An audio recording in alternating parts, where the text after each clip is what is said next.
ও ছোট মা, এইসব বিলন্দরি কবে থেকে শিখেছিস?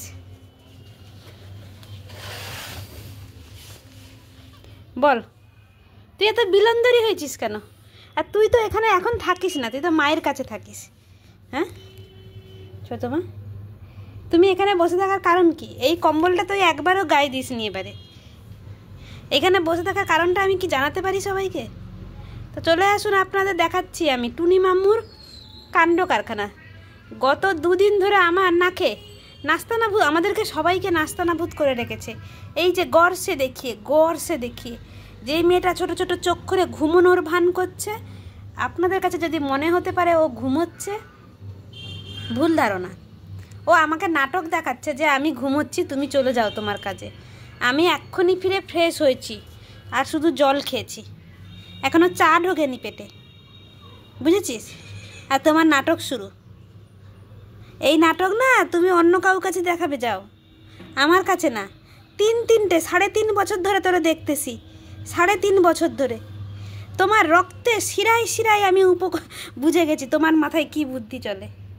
আর তুমি কি ভাবো আমি কিছু বুঝি না? তোমার মা, ছোটো মা, তোমাকে ছোটো মা বলি, তার মানে আমি তোমার মাম্মা না? আমি বুঝি না? তোমার এখানে বসার কারণটা কি? বাবুরে, তুই কিছু বলবি? বনুকে দুঘা চাপাবি না? চাপাবে না। তোকে যে টুল্লু মারে, এমনি এমনি মারে, তোর দোষে গুণে মারে। তোর বাড়ির ভাত পছন্দ হয় না? আর বয়ফ্রেন্ড লাগবে? কটা বয়ফ্রেন্ড লাগবে? হ্যাঁ হ্যাঁ, যেটা বলছিলাম, আপনি এই চোরের মতো মুখ নিয়ে, অসহায় মুখ নিয়ে যে বসে আছেন, সবাইকে ধোকা দিতে পারেন। আমি এবারে সবাইকে বলে দিই আপনি কিসের জন্য বসে রয়েছেন। আসুন আপনাদের গর্ষে দেখিয়ে এ ভোলে ভালা চেহারাকো। ঘুমোনোর ভান করে যে বসে আছে, সে আসলে ঘুমোনোর ভান করে বসে নেই। এই যে দেখতেছেন, এটাকে কালকে রাত্রে না, 2 দিন ধরে খুলেছে আমার ঘরে ঘুমিয়ে ঘুমানোর নাটক করে, আর আমরা ঘুমিয়ে গেলে এই করে। কিন্তু আমার তো ঘুম পাতলা, আমি তো উঠে পড়ি। তারপরেও এটাকে 2 দিনের চেষ্টায় ভোরবেলায় ছিঁড়তে সক্ষম হয়েছে। এদিকটা পারেনি, ঠিকঠাক আছে, আর একটা জায়গাতেও আছে, দেখাই আছে।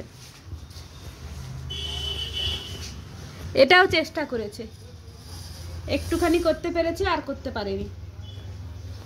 তাহলে এগুলো করছে কেন? করছে কারণ হচ্ছে উনি এখন বাইরে যাবেন।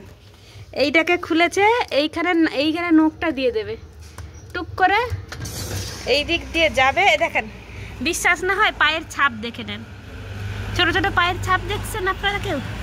তার উপরে ইনি চলে এলেন। কি হয়ে গেল কি সেটা আপনারা এই দেখেন, আরেক বাঁদরকে দেখান। এইটা খোলা হয়নি বছরখানেক হলো, মাস 2, ওই জন্য এত ধুল জমে গেছে। কিন্তু সেই ধুল নিয়ে এই হচ্ছে ওদের হাত পায়ের ব্যাপার। এইখান থেকে টুক করে এই যে নিচে পড়ে যায়, নিচে পড়ে বয়ফ্রেন্ডের সঙ্গে দেখা করতে যায়। এখন কথা হচ্ছে তাহলে কি করে কি হবে? বাবু, এই যে এত নাটক না করে চলেন চুপচাপ, আমাকে একটু বসে চা খেতে দেন। আয় আয়, ঠান্ডা আছে বাইরে, চলো। আরে কে মারে? এখানে কত ধুলো করেছে, মানে যাওয়া আসা করে করে এখানে ধুলো ভর্তি করেছে। তুই ছেলেটাকে মারলি কেন? তুমি প্রেম করতে যাবে, তার জন্য আমার ছেলেটাকে তুমি মারবে? মেরেছে বাবুকে। আমি দেখাচ্ছি সবাইকে। এই যে ভোলে ভালা কান্ত টুনি মামনি, কি বদমাইশ টুনি মামনি। তুমি বদমাস মেয়ে, তোমারই বা দোষ কোথায়? এখন যদি বয়ফ্রেন্ড এসে ডাকে, তাহলে কি আমি ঘরে চুপ করে বসে থাকবো? মা, আমি তো বয়ফ্রেন্ডের কাছেও যাই না এখন আমি পাড়া বেড়াতে যাই। পাড়া বেড়ানোর যে আমার কি নেশা লেগেছে, রাত নেই, বিদ নেই, সকাল নেই, দুপুর নেই, আমি শুধু যাব আর যাব। আর এখন আমি ঘুমানোর নাটক করছি। আজকে যদি আমি রাত 10টার সময় গেছি বাইরে, তোর আমি পিঠ ফাটান দেবো, দিয়ে ডুগডুগি বাজাবো। আর একজনকে দেখ আমার জুতো নিয়ে কি করছে। এই কি হয়েছে তোর? তাকে অ্যাটেনশন দিচ্ছি না কেন? এই চল, নাটক করতে হবে এটা। দেখছে দেখছে দেখছে মেয়েটা। এই নাটক কি? চলে গেলে ও এখন যাবে।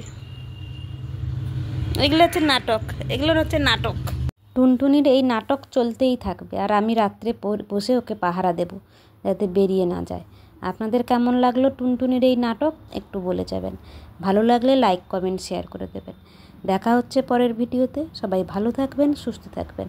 টুনিকে আমি আজকে রাত পাহারায় বসলাম। কেমন? Bye bye.